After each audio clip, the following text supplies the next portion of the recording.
Delight IAS पर आप सभी का एक बार फिर से बहुत बहुत स्वागत है। तो यूपीएससी प्रीलिम्स 2024 का नतीजा आए लगभग एक दिन हो चुका है ना। बहुत सारे लोगों के चेहरे पे खुशी है, जिन लोगों का एग्ज़ाम क्वालिफाई हो गया है ना। वो लोग मेंस में लग भी चुके हैं और उनका सपोर्ट करने के लिए पूरी दुनिया साथ में है।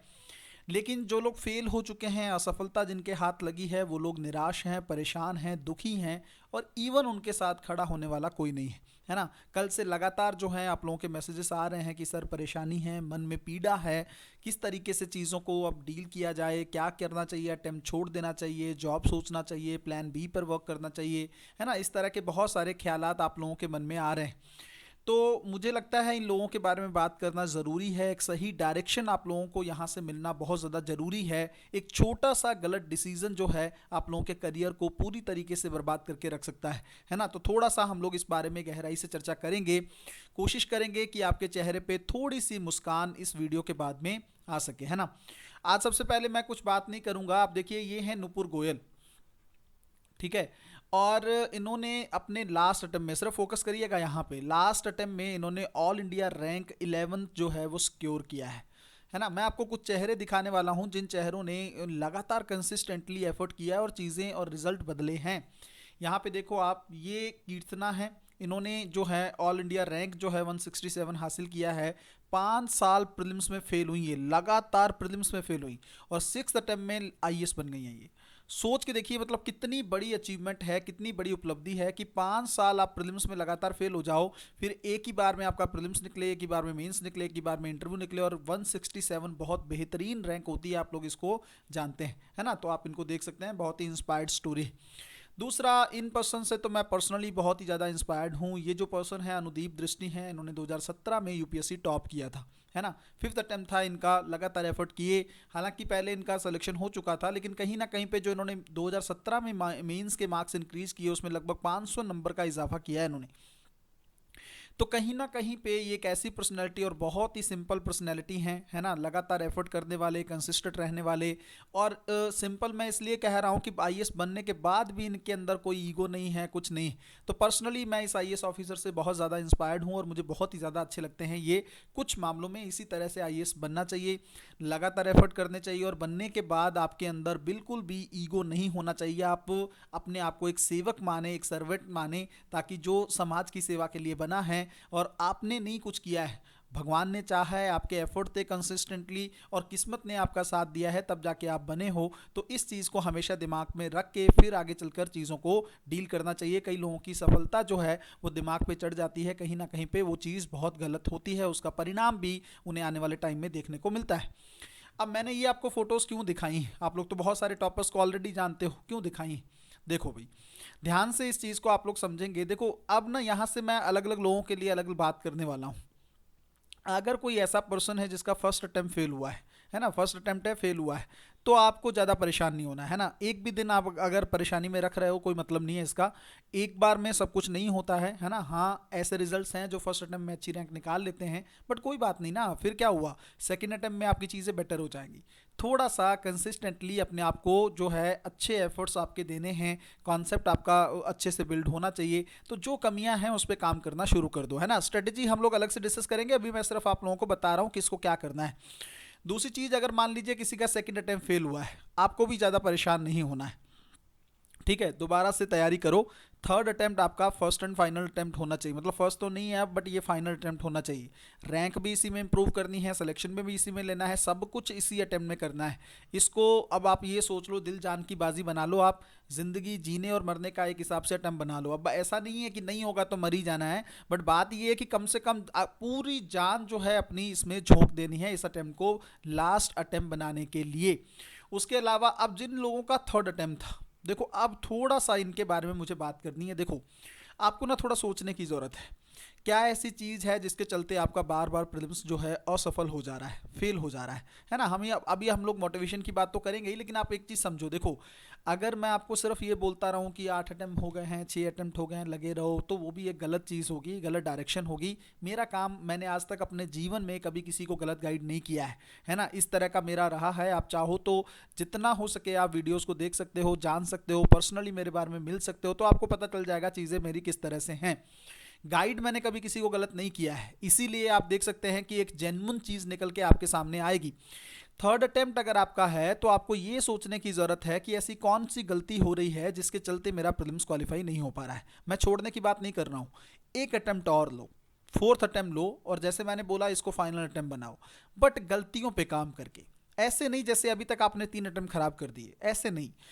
अगर उसी स्ट्रेटजी से चलते रहोगे, उसी अप्रोच से चलते रहोगे, तो नतीजा बदलेगा नहीं, नतीजा सेम ही रहेगा।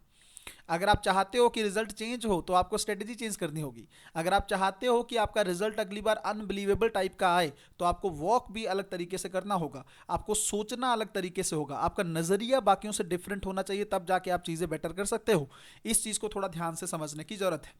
दूसरा, मैं आपको एक चीज़ और बताता हूँ। देखो, अगर किसी का फोर्थ अटेम्प्ट भी नहीं हुआ है तो ये तो बड़ी चिंता की बात है थोड़ी सी, क्योंकि देखो ना, आप खुद सोच के देखो, अगर फोर्थ अटेम्प्ट हो चुका है कंसिस्टेंटली और आपका प्रीलिम्स नहीं क्वालिफाई हो रहा है, तो कहीं ना कहीं पे दो चीज़ें हो सकती हैं। या तो सी सेट कहीं ना कहीं पे आपको खा जा रहा है बार बार, और क्यों खा जा रहा है 4 साल से, ये भी सोचने की ज़रूरत है। इस बार सी सेट थोड़ा डाउन भी था, या फिर आप गलत हाथों में हो।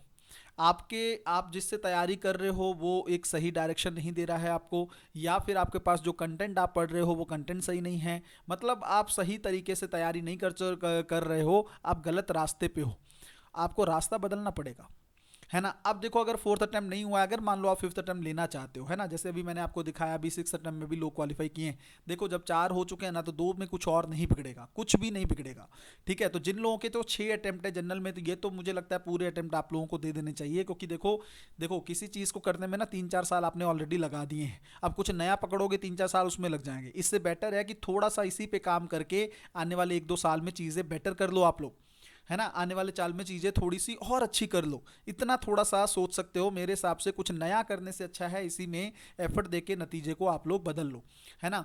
अच्छा, जो बच्चा ना स्टार्टिंग से सोच के आ रहा है, तो उसके लिए तो मैं कहूँगा कि 2 से 3 अटेम्प्ट आप अपने लिए रखो, उसके बाद ना कुछ प्लान बी भी आप लोग सोच सकते हो साथ में। और मैं हमेशा ही बच्चों को ये सजेस्ट करता रहता हूँ, बहुत बार किया है, कि आप लोग ना देखो अपनी एजुकेशन को मत रोका करो। बहुत सारे लोग हैं, ग्रेजुएशन हो जाएगा उसी को छोड़ के बस आईएएस में लगे रहेंगे। आप साथ साथ पैरेलल एमए वगैरह करते रहो ना, नेट वगैरह का एग्जाम देते रहो, क्या दिक्कत है उसमें।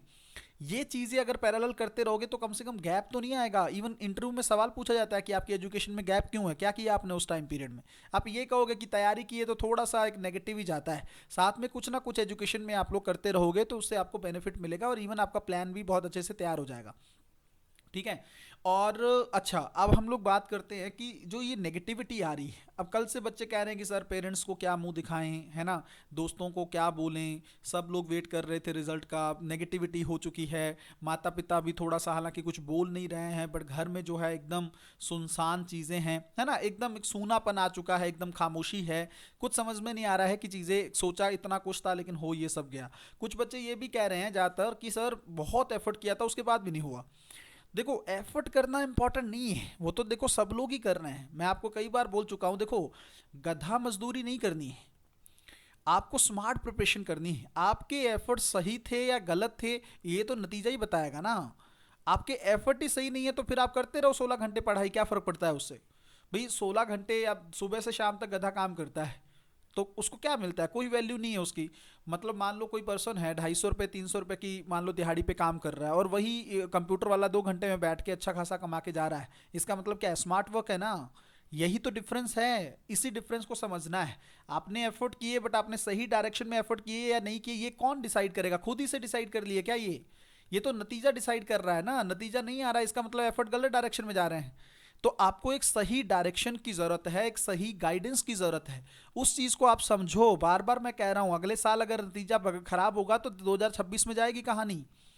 तो एक सही डायरेक्शन अपने लिए चुनो, एक सही गाइड अपने लिए चुनो। मैं अपनी बात नहीं कर रहा हूँ कि आप यहाँ पे ही आओ, जहाँ आपको बेहतर चीज़ें लगे वहाँ पे आओ, है ना। बाकी डिलाइट आईएएस पे तो देखो ऑनलाइन ऑफलाइन मेंटरशिप प्रोग्राम चलते रहते हैं। आप लोग अगर ज्वाइन करना चाहो तो बार बार मैं बोल रहा हूँ, आप ज्वाइन कर सकते हो। बहुत जल्दी बैचेस फिल हो जाएंगे, है ना। ज़्यादा लंबा समय है नहीं, क्योंकि आपको पता है कि कमी जो है हम बच्चों को रखते हैं, क्योंकि मैं क्वालिटी पे ज़्यादा काम करता हूँ रादर देन की क्वांटिटी बहुत ज़्यादा हो, है ना। सिलेक्शन ज़्यादा इंपॉर्टेंट है, हिंदी माध्यम के रिजल्ट को इम्प्रूव करना है। इन सब सारी चीज़ों को लेकर हम काम कर रहे हैं। पॉजिटिव हो जाइए, फिर से मेहनत में लग जाइए। देखो एक चीज़ सोच के देखो, रोने धोने से अगर कुछ होने वाला होता ना तो हम लोग सब मिल के रोने लगते, है ना। आप भी रोते, हम भी रोते, सब लोग मिल के रोते। क्या हो जाएगा उससे? कुछ चीज़ें चेंज हो जाएंगी, कुछ बदल जाएगा? नहीं, कुछ नहीं बदलेगा, है ना। सिर्फ और सिर्फ नेगेटिविटी आएगी, टाइम वेस्ट होगा और लोग हंसेंगे, वो अलग से बात है। अगर आप चाहते हो ना, दुनिया देखो, अगर अभी लोग हंस रहे हैं, समाज आप पे मजाक बना रहा है, कोई दिक्कत नहीं है, बनाने दो। एक समय आएगा जब समाज को कुछ बोलने की जरूरत नहीं पड़ेगी आपको, जब आपकी फोटो टीवी पे आ रही होगी, है ना। एक बेहतरीन इस बार अगर ये सोचा था कि ठीक ठाक रैंक से भी क्वालिफाई कर जाए, तो अगली बार ये सोचो कि रैंक निकालना है, टॉप 50 में आना है। इस तरह का एफर्ट करो ना, कुछ बदल के रख दो। अगली बार देख के हैरान हो जाए दुनिया आपको देख के, ठीक है, हैरान हो जाए वो लोग जो अभी आप लोग पे हंस रहे हैं, अजीबो गरीब तरीके से आपको देख रहे हैं। क्या किया, मेहनत नहीं की, पढ़ाई नहीं की, ये क्या आईएएस बनेंगे, इस तरह के ताने आप लगातार सुन रहे होंगे समाज की तरफ से। तो मन में रखो उनको, चीखने चिल्लाने से कुछ नहीं होगा, एफर्ट करना होगा और पॉजिटिव जल्दी करना होगा। समय नहीं है, अगले साल 25 मई को एग्जामिनेशन है, फिर से डेट आ रही है ना। 1 1.5 महीना ऑलरेडी जा चुका है, 11 महीने का समय बचा है, लग जाओ अब इसमें। ठीक है, रोने धोने से और इन सब चीज़ों से कुछ नहीं होगा। एक आध दिन अपने मूड को फ्रेश करो, एक बेहतरीन रणनीति के साथ फिर से तैयारी करो, है ना। अगर किसी बच्चे को मेंटोरशिप प्रोग्राम ज्वाइन करना हो, वो नाम का मेंटोरशिप है, फाउंडेशन ही समझ लो उसको, सारी तैयारी अपने अंडर करवाते हैं हम उसमें, है ना। तो ये नंबर है, डिस्क्रिप्शन में भी दे रखा है, इस नंबर पे आप मुझे कॉल कर सकते हो, मुझसे बात कर सकते हो। लगातार 12 से 14 घंटे क्लासेस में बिजी रहते हैं, लेकिन रिप्लाई करते हैं व्हाट्सअप पे। इस चीज़ को समझ लो आप। ठीक है, मिलते हैं अगली वीडियो में, तब तक अपना ध्यान रखें, अपनी पढ़ाई को बहुत अच्छे तरीके से करते रहें। बहुत बहुत धन्यवाद।